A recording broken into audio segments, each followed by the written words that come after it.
They found a girl hiding in the church basement, shaking, crying, afraid to speak. And the man who was supposed to protect her, the pastor, he was upstairs, acting like nothing happened. You're watching an unbelievable true story, where we only tell real stories. Not to scare you, but to prepare you. This happened in Texas. Not in some alley, not in the dark, inside a pastor's own house.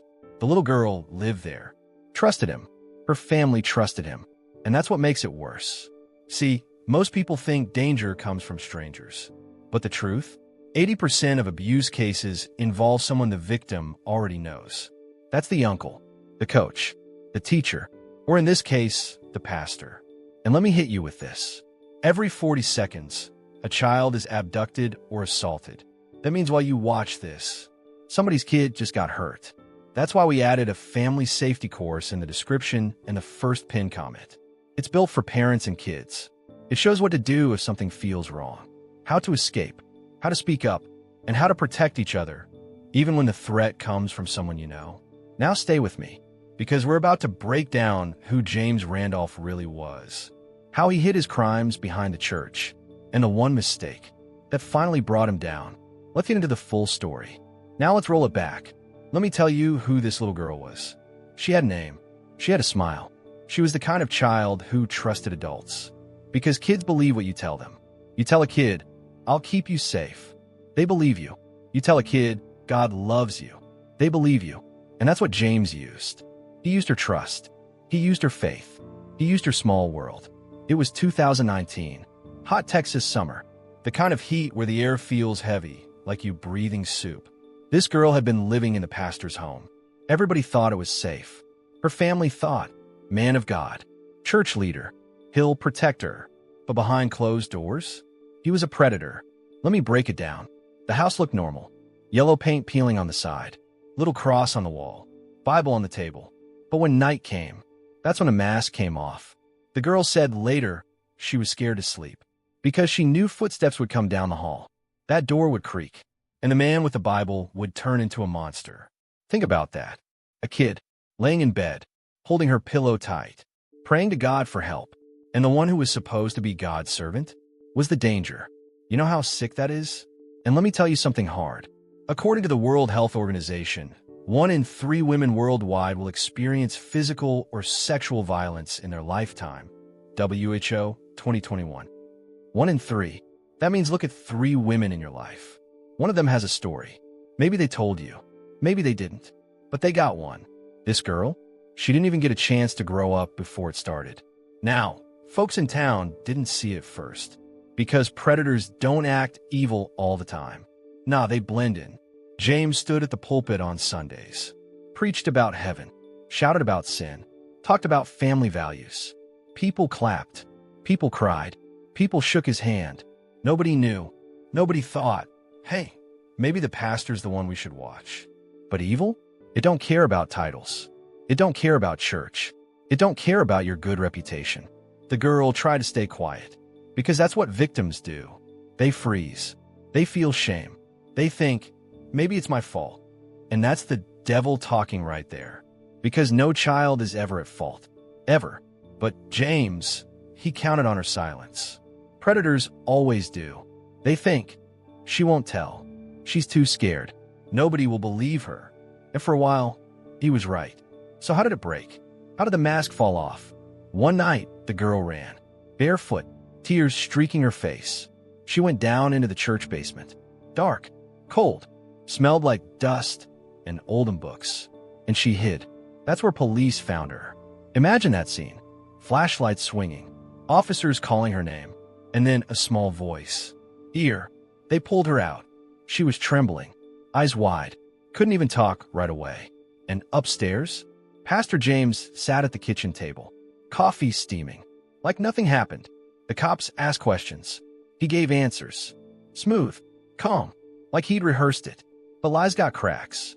And when you push a predator with truth, those cracks split wide open. They put him in cuffs. Right there, Pastor James Randolph, leader of the Living Word Church, taken out his own house. Neighbors watched. Some gasped. Some said, not him. No way. But it was him. Now, let me say this plain. Most danger don't come from strangers in the dark. It comes from people you already know, people you trust. The U.S. Department of Justice says 80% of sexual abuse cases involve someone the victim already knows. DOJ 2020. That's not a random fact. That's real. That's this case. Because this girl knew her abuser. She lived at his house. She ate at his table. She prayed with him before bed. And that's what makes this story cut so deep. That's why we added a family safety course in the description and pin comment. Not some fake thing. It's real training. Made for parents and kids. Shows you what to do if something feels wrong. How to escape. How to speak up. How to protect each other. Even from the people you thought you could trust. The story didn't end with that arrest. No, it only began. Because when James Randolph hit that courtroom, that's when the truth started spilling out. And the secrets of the church were darker than anyone wanted to believe. Picture this. A big wooden room. Judge sitting high. Bible on the side. And right in the middle, James Randolph, the pastor who once shouted about sin. Now, sitting with his head down, the air was heavy, like everybody was holding the same breath. Family in the back row, reporters scribbling, neighbors whispering. Some still didn't believe it. Some said, "That's the man who baptized my baby." Others said, "That's the man who ruined a child." The girl, she was there too. Small, fragile, hair pulled back, hands gripping the chair so tight, her knuckles went white. When she spoke, her voice cracked, but every word was sharp, like truth cutting through lies. She said, "I thought he was safe. I thought he loved God, but he hurt me." You could hear gasps. You could hear papers stop moving. The courtroom froze, because you can't fake that kind of pain. The prosecutor stood tall. She didn't play around. She said, "Ladies and gentlemen, this case is about trust, about a child who was taken into the home of a man wearing a robe, holding a Bible. And behind those doors, he committed crimes against her." She pointed at him, the pastor, the man who once held his hands up in prayer. Now couldn't even look up. The defense tried their tricks. They said, "He's a good man. He's done charity. He's served the church. Maybe this is a misunderstanding." But the girl's words cut through all that noise. Because pain don't lie. You can see it in the eyes. You can feel it in the silence after she speaks. And then the cops testified. One officer said, "We found her hiding in the church basement. She was terrified. She told us she didn't want to go back upstairs." That sealed it. That image. A child hiding in God's house, running from a man leading the church. Now let me stop here, because I know what you're thinking. How can nobody see this? How could a whole church be blind? But that's how predators work. They hide in plain sight. They charm. They smile. They make you believe. And by the time the mask falls off, it's too late. Somebody's already hurt. The trial went on for weeks. Witness after witness. Some came forward with whispers. One woman said, "He made me uncomfortable years ago, but I didn't want to say nothing." Because he was the pastor. That's power right there. Power to silence. Power to make people doubt themselves. But when one voice rises, others follow. And soon, the room wasn't quiet anymore. It was a flood. Stories. Tears. Shame. Anger. And James? He just sat there, face stone, like he couldn't hear the storm crashing around him. Now let me tell you a hard truth. The U.S. Department of Justice reports that in child abuse cases, most victims never speak up until adulthood. Some never tell at all. DOJ 2020. Think about that. How many stories stay buried? How many basements hold secrets we'll never hear? This girl? She found the courage. And because she did, James Randolph was exposed. The judge finally spoke. Deep voice. Firm. No shaking. He said, "Mr. Randolph, you use your position to harm a child. This court finds you guilty." Boom. That word hit the room like a hammer. Guilty. The girl looked down, tears in her eyes. But for the first time, she didn't look afraid. Her family cried. Some neighbors cried too.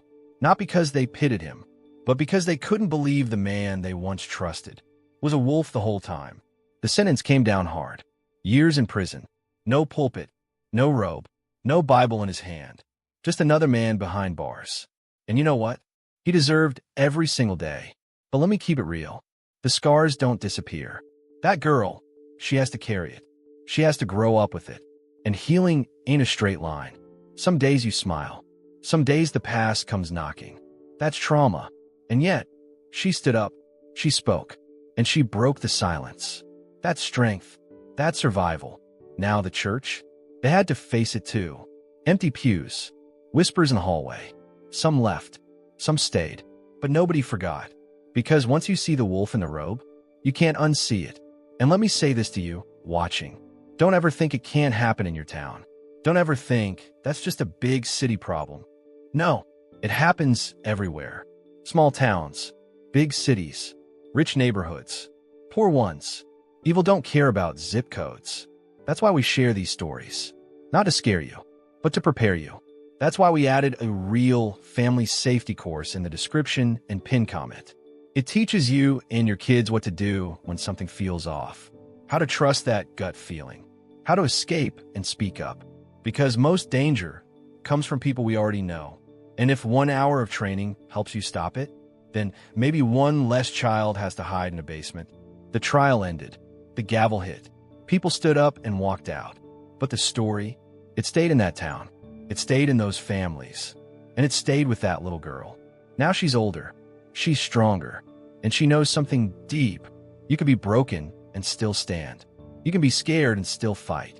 You can lose your innocence, but never lose your truth. The trial was over.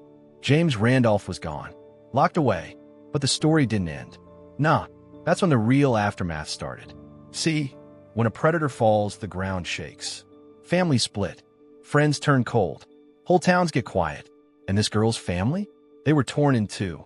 Some relatives said, "She lying. She making the church look bad." Others said, "No, she telling the truth. We stand with her." And right there, at the dinner table, a war broke out over one child's voice. The community? It wasn't no better. On Sunday mornings, Living Word Church used to be packed. Cars lined up down the street. Folks clapping, singing, sweating in the Texas heat. But after James was arrested, empty pews, quiet halls, dust on them books. So people never came back. Others sat in silence, eyes low, ashamed they ever called that man pastor. Now let me tell you something real. When trust breaks, it don't snap back easy. It stays cracked, like glass hit with a hammer. And that's what happened here. A whole town walked around with cracks in their faith. The girl, she carried the heaviest weight. Kids at school whispered. Some are kind, some cruel. One girl said, "That's the pastor's girl." She made it up for attention. That cut deeper than the crime itself. Because betrayal don't just come from the abuser. It comes from people who look at you and don't believe you. But she kept walking, head down sometimes, head high other times, fighting just to exist. Let's talk about her nights. Because nights are the hardest. Silence makes the memories louder. She'd lay in bed, hear the creak of her own door, and her body would freeze, even though he wasn't there anymore. That's trauma. Your brain don't know the danger is gone. It keeps sounding the alarm. Her mama tried. She sat by her bed some nights, held her hand, said, "Baby, it's over now." But her eyes told the truth. It wasn't over. It would never be over. Now let's talk about the church leaders. Because they had choices. Some stood up and said, "We failed. We let this happen." Others tried to cover it, talked about forgiveness, talked about moving on. But you can't move on until you face it, until you name it, until you protect the ones who still sit in those pews. And here's a number that will twist your stomach. According to the Rape, Abuse, and Incest National Network, RAIN 2022, every 68 seconds in the U.S., someone is sexually assaulted. Every 68 seconds. That's faster than you can microwave popcorn. That's how often this pain is happening. So when folks ask, why tell these stories? That's why. Because silence is the predator's best friend. Some neighbors started checking on kids more, asking questions, looking twice at adults they once trusted blind. And that's good, because prevention don't start with police. It starts at home. It starts with parents paying attention. It starts with believing kids the first time they whisper, "I'm not safe." Now the girl. She started therapy. She met a woman counselor. Kind eyes, firm voice. Didn't let her slip past the truth. She said, "You are not broken. You are not dirty. You are not what he did to you." And little by little, the girl started to believe it. Sometimes she'd laugh again. Not all the time, But sometimes, watching cartoons with her cousins, chasing the ice cream truck, small pieces of childhood coming back. But then, one memory would crash in, and the tears would fall, and she'd wonder, will I ever feel normal? That's the long fight of survival. People think it's over when the cuffs go on.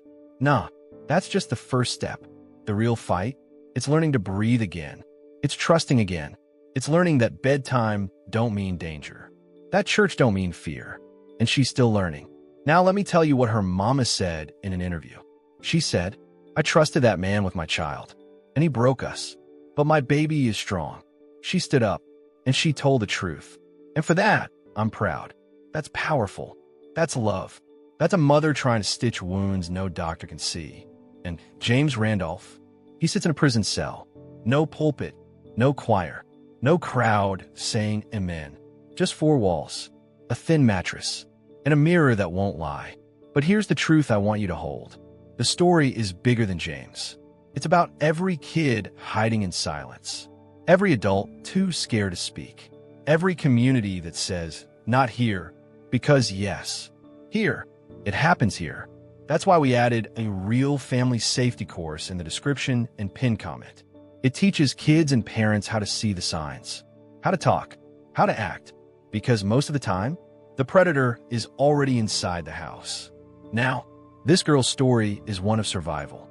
The street stayed blocked all night. Flashing red and blue lights painted every house. The sound of radios and boots and voices carried in the dark. Folks stood out in the cold, hugging themselves, whispering. They looked at the church van parked near the curb. They looked at the parsonage house. And they looked at the man standing on the sidewalk in handcuffs, Pastor James Randolph. He wasn't shouting. He wasn't crying. He just stood quiet, his head low, his white shirt now wrinkled, his tie half pulled. He looked more like a man caught cheating at cards than a man standing next to death. A woman across the street yelled, "Shame on you, Pastor." Somebody else spit on the ground. The cops pushed the crowd back. Inside, police taped off the living room. They worked slow. Every photo, every fingerprint, every little drop of blood marked with a yellow card. The medical examiner came in, zipped the body, and wheeled it out on a stretcher. The air in the house smelled like iron and candle wax. Bible books sat on the coffee table. The TV remote was still in the recliner. It looked like a normal home, only it wasn't normal anymore. Detective Harris led the case. A tall man, graying beard, sharp eyes. He had worked murders before. He knew what to look for. He crouched by the couch, lifted the blanket, and saw blood soaked deep into the fabric. He shook his head slow. This wasn't no accident, he muttered. Neighbors gave statements. One woman said she heard shouting around 8 p.m. A man said he saw the pastor's car come back fast into the driveway earlier that night. Another neighbor swore they heard a loud thump against the wall. The police car door slammed. Pastor James was driven off to the station. The town watched the red tail lights fade. At the station, the pastor sat in a gray room. Just a table, 2 chairs, and a camera in the corner. He rubbed his hands together, asked for water, then just stared at the wall. Detective Harris came in with a file, dropped on the table with a thud, sat across from him. You know why you're here, James? Pastor James licked his lips. I didn't kill her. Harris leaned in. But she's dead. In your house. On your couch. You're the only one there. I didn't do it, James said again, softer. Harris opened the file. Photos slid out. The victim, the blood, the bruises. He pushed one photo across the table. You loved her? James looked away. Then tell me what happened. Hours passed. James talked in circles. He said she fell. He said she got sick. He said maybe someone broke in. Every story changed. None of them matched the blood. Harris knew the truth, but knowing wasn't enough. He needed evidence that could stand in court. Meanwhile, the news spread fast. By morning, the local paper had the headline, "Pastor arrested in connection to woman's death." The church was locked up. Reporters parked outside. Cameras pointed at the cross on the roof. People in town argued. Some said, he couldn't do it. He's a man of God. Others said, preachers are men like anybody else. Sometimes worse. The victim's family arrived at the scene later that day. They cried loud, holding each other. A brother shouted at the cameras, "He killed her. He's supposed to save souls, but but he destroyed one. The pain was thick. You could feel in the air. In the lab, the blood told a story the pastor couldn't twist. The coroner's report came back. The woman had blunt force trauma to the head. Bruises on her arms showed she was held down. Defensive wounds on her hands showed she fought back. That wasn't a fall. That wasn't an accident. That was rage. That was murder. Police found the weapon too. A heavy brass candle holder, one that had sat on the dining room table. It had blood on the base. They bagged it, tagged it, and added it to the case file. The district attorney was called.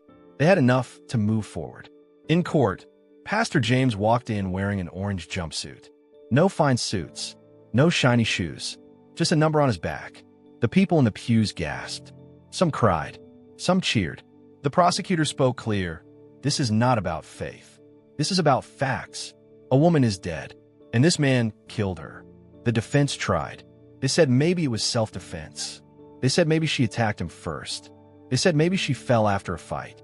But the bruises, the blood, the weapon, all of it spoke louder than excuses. The jury listened. Day after day, evidence piled up like bricks. And with each brick, the wall around Pastor James grew higher. The trial went on for weeks. Reporters filled the room. Every headline bigger than the last. Pastor's secrets revealed. Community torn apart. Church in crisis. When the victim's mother took the stand, the room went silent. She spoke about her daughter's laugh, about her kindness, about the last phone call she ever got. Her voice cracked. Tears ran down her face. She looked right at James. You took her from me. God may forgive you, but I cannot. The jury looked down. Some wiped tears too. Then came the verdict. The judge asked for order. The clerk stood. We, the jury, find the defendant guilty of second-degree murder. The words hit like a hammer. Gasps filled the courtroom. James lowered his head. His hands shook. The victim's family held each other tight. They whispered justice. The judge sentenced him to 25 years in state prison. No parole for at least 15. The gavel dropped. Case closed. But here's the thing. The town didn't heal overnight. The church lost members. Some never went back. Trust was broken. Folks whispered about it for years. The parsonage house stayed empty. Grass grew tall in the yard. Windows boarded up. A shadow on the street that never really lifted. The victim's grave got flowers every Sunday. Her name was spoken at family dinners, birthdays, and holidays. They remembered her not as a victim, but as a sister, a daughter, a soul taken too soon. And the pastor? He sat in a cell. No pulpit, no Bible crowd, just concrete walls and steel bars. He preached only to himself. That's how it went down. A man of God turned man of blood. A whole community left to pick up the broken pieces. Prison hit Pastor James like a freight train. No pulpit, no choir, no amen, brother. Just steel bars clanging shut behind him. The sound echoed down the hall. Guards didn't call him pastor. They called him inmate. His number. Nothing more. First night, they shaved his head, gave him a thin mattress, a tray of food that looked like dog slop. He sat on the bunk, staring at the wall. His hands shook. He whispered a prayer, but the walls didn't answer back. Other inmates found out fast who he was. A preacher. A man who killed a woman. Some laughed at him. Some spit on his shoes. One big guy walked past the cell and said, "Man of God, huh? Where was your God when he was cracking her skull?" James kept his head low. He carried books from the library. He worked in the kitchen. He stayed quiet. But prison has a way of stripping you. No titles. No robes. Just survival. Back home, the church never opened again. Weeds grew in the lot. The cross on the roof tilted sideways in a storm, and nobody fixed it. Folks passed by and shook their heads. That's where it happened. They whispered. Kids riding bikes slowed down when they reached the corner. Nobody wanted to live near the parsonage. The victim's family moved away. Couldn't stand the memories. Her mother said, "Every street here feels haunted." They packed up and left the state. But pain don't vanish.